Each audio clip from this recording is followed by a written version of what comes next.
Greetings, all!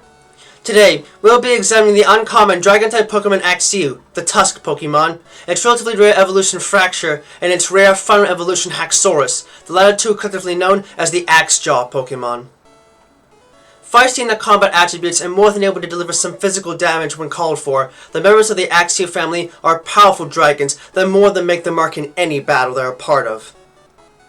Axew have small bodies with two-toed feet and three-toed upper limbs, with a small tail and a collar of light green flesh around their necks, which contrasts with the muted muddy green scales that otherwise cover the rest of their form. They sport a dark forest green horn on the top and back part of their head, large red eyes, and with patches of scales showing them they're the same color as their horn, small nostrils on their snout, and a large set of white tusk-like growths that jet out from their upper mouth sideways. Their evolved form, Fraxure, have the same general body form, but with three red claws on both their feet and hands, a red tip to their tail, and a darker series of grey-colored scales on their legs and lower torso, with a thicker, more hardened, expansive green scales covering everything above their waist.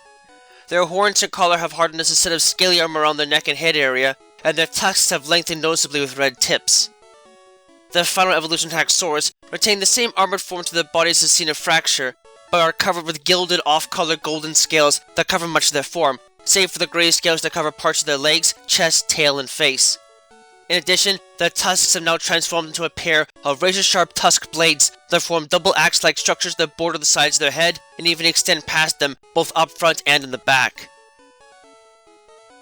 In comparison to most other young dragon types, Axew are both independent at an early age despite nesting on the ground, and possess relatively few personality quirks that would make them hard to train otherwise. Along those same lines, though, Axew take a bit longer to evolve than most other dragon types, tend to make their nests on the ground where they are vulnerable, and do not have the stats needed to be ranked among the most powerful Pokemon even when fully evolved. In other words, being easy to race in the short run is paid back by being less powerful than other fully evolved dragon types in the long run, though this is really a deterrent to trainers though, as Axew and their evolved forms have access to a wide variety of dragon type moves and possess some of the highest base attack stats out of all members of their type. In stark contrast to their cute and notably friendly pre-evolved form, Fraxure are incredibly violent creatures that will gladly shred anything that gets in their way, even if it means tearing apart their own trainers. In addition, they are exceptionally territorial and have been known to fight to the death with other Fraxure over even the smallest of problems. This menacing behavior appears to be the result of a chemical imbalance within their brains, but the exact cause behind this imbalance is currently unknown.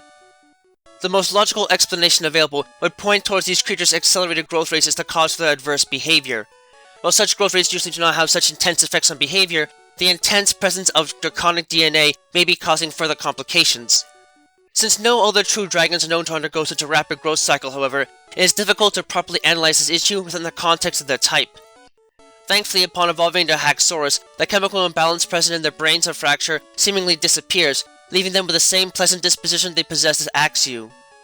As such, Haxorus are among the friendliest and most easygoing dragon types known, and actively engage in helping out both people and Pokemon alike when they are in need. In truth, they will only attack others if their territory is threatened or the tusks are directly touched without permission, but they will do so in turn relentlessly and viciously. Unfortunately, this kind disposition has been taken advantage of in recent decades and has made them a valuable trophy animal for collectors and hunters alike, though taking them down in such a fashion is rarely ever a straightforward and or easy affair. As far as their abilities are concerned, these creatures are well known for being highly territorial in many cases, and can attack so fiercely that they can break through whatever special attributes an opponent might have, courtesy of their ability, thus possessing rivalry and mold breaker base abilities. While those that can use their imposing forms to make others feel nervous around them can also have Unnerve as a hidden ability. In regards to the stats of Haxorus, however, it is noted that they lack the extreme power that many other fully evolved Dragon-type Pokemon have, and fall below the average in most of their base stats, but they can at least move rather quickly and have an immense amount of physical power behind them, so their base attack and speed stats are above average for fully evolved Dragon-type Pokemon, and further possess the highest base attack stat out of all non-legendary Dragon-type Pokemon, making it extremely unwise to go near them in battle. As with their evolutions, Axew garner most of their power from the large tusks that sprout from the sides of their mouth. These tusks are connected directly to these creatures' jaws, and are primarily designed for hacking and slashing rivals in battle, sideswiping them much like a set of spiked hubcaps on a spy car. Because they are still quite young, however, their tusks are not incredibly sharp, and serve more as blunt weapons than true physical threats, though people in ancient times still found them effective as cooking knives. Nonetheless, Axew have come to rely on the tusks for a wide variety of daily functions, including smashing berries for food, an action they additionally use to test their strength, and marking trees to show territorial boundaries. What makes the tusks of Axew distinct from their evolutions, however, is their ability to regenerate. If they are ever broken in any way, like playing with each other by knocking said tusks together, the tusks of Axew will grow back within a few days. This is primarily due to the fact that the tusks contain a large volume of living tissue within them, and apparently possess many of the same characteristics seen in living bones, chief among them being the ability to naturally grow and regenerate if damaged.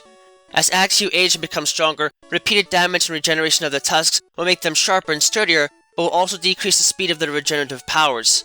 Eventually, the tusks will become so solid that the living cells within them will die, ceasing their regenerative powers entirely.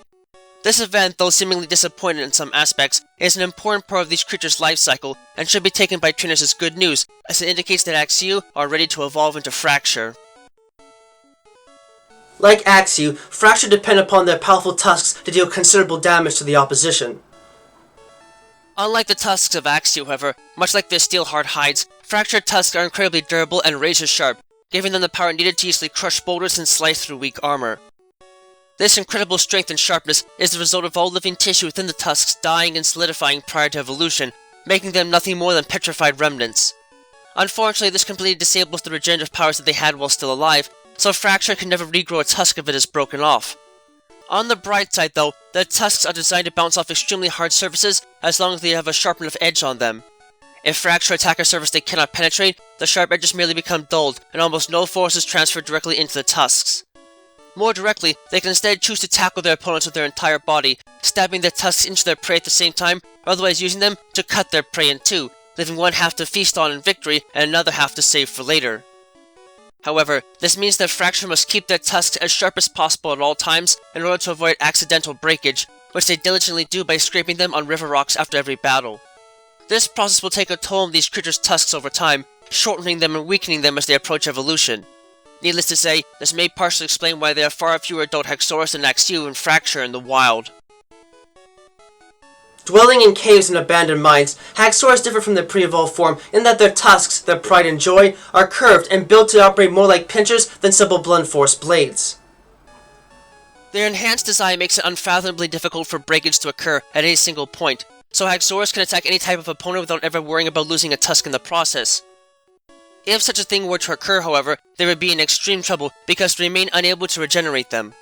Unlike Fraxure, however, Haxorus do not have to worry about steadily losing the tusks through repeated sharpening because, while they still do not contain living tissue, the tusks do grow continuously through the secretion of metallic ions absorbed from their food and the dirt of the local environment. This also means that the tusks of Haxorus are closer in composition to metal wire cutters than they are bone, granting them increased cutting strength and tremendous resistance against erosion and dulling. Even steel beams or transmission towers are not enough to dull the edges of their tusks and can easily be cut through with them. As such, it comes as no surprise that Haxorus possess the most powerful dual chop attack out of all known Pokemon, and are able to utilize the guillotine attack effectively enough to knock out even heavily armored opponents. Finally, unlike their pre-evolved form, Haxorus possess incredibly tough armor that is strong enough to resist the blows from members of their own species, therefore making it difficult for most enemies to deal considerable damage to them through physical strikes alone. I have to remark that, while these beasts tend to be scary to look at, especially once they manage to reach adulthood, they can often be some of the easiest dragon types to tame, and more than make for loyal fighters when the chips are really down. Axew are quite powerful despite their small size, and are always fun and energetic to work with, even if they can be a bit of a danger to others with their tusks. Just be worried about using them in serious battles, as they are known to be a bit timid around Ice-type Pokemon. Fraxure is sadly the black sheep of the family in regards to personality, and can be very hard to keep a hold of, but their ruthless behavior is thankfully something that won't last forever, so they can be dealt with using the right type of training and behavioral interventions. Even so, caution is recommended with them, as they have been known to swipe at their owners if pushed to that point. Haxorus are thankfully a piece of cake to make use of like Axew, and really fare very little, making really good use of their sharp tusks to slice and dice anything that dares to get in their face. This even applies to humans, and given their similar size, it can make close encounters with them a bit problematic if they're in a rare bad mood, and are rarely ever worth confronting directly if you don't have the space and protection needed to avoid serious damage from the bladed tusks. While they might be the perfect partners for beginning dragon tamers looking to get both power and experience under the belt with minimum risk initially, there is no doubt that the members of the Axew family can more than prove to be a terrifying force to confront in a fight. They might not have the extreme might seen in some dragon types, but with how immense their offensive physical power is, that might matter little as long as they can get the first strike in against an opponent. Just do yourself a favor and make sure not to get in the way if they do manage to be put into an irate mood. For if solid metal has little chance against their blade faces, it's unlikely that you'll be left as little more than a series of cut-up fragments once they get their tusks against you.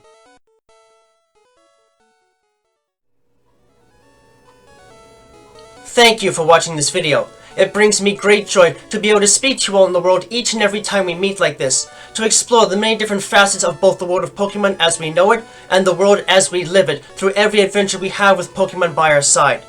If you'd like to, please subscribe, ring the bell and all that jazz, to keep yourself updated on content uploads and other materials of the like.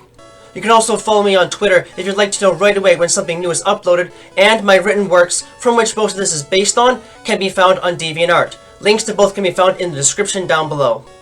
Remember that the world of Pokemon is a place full of wonder and mystery, and you never know what to expect. So, stay vigilant, keep watch, and always be prepared for the unexpected. Until next time, trainers and friends of all sorts, have a wonderful time.